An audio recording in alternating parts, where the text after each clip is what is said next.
పర్యావరణాన్ని కాపాడుకోవాలని మంత్రి పొన్నం ప్రభాకర్ పిలుపునిచ్చారు. కరీంనగర్లో స్వచ్ఛతా హీ సేవ కార్యక్రమంలో మంత్రి పాల్గొన్నారు.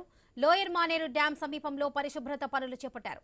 ఏక్ దిన్ ఏక్ గంటా ఏక్ సాత్ నినాదంతో కార్యక్రమం నిర్వహించారు. విద్యార్థులతో కలిసి మంత్రి పొన్నం ప్రభాకర్ చీపురు పట్టారు. మానేరు డ్యాం పరిసరాల్లో ప్లాస్టిక్ వ్యర్థాలు తొలగించి శుభ్రం చేశారు. స్వతంత్ర భారతదేశం కోసం మాత్రమే కాకుండా స్వచ్ఛమైన అభివృద్ధి చెందిన దేశం కోసం కలలు కన్నారు.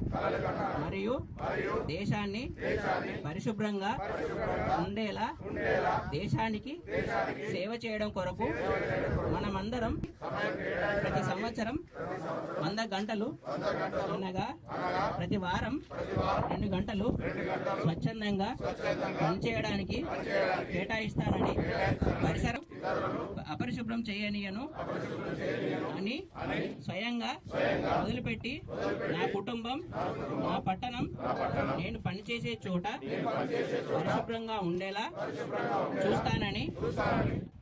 ఇది ఒక్కరోజు కొరకు పరిమితమే, ఒక గుంట కొరకు పరిమితమైనటువంటి కార్యక్రమం కాదు.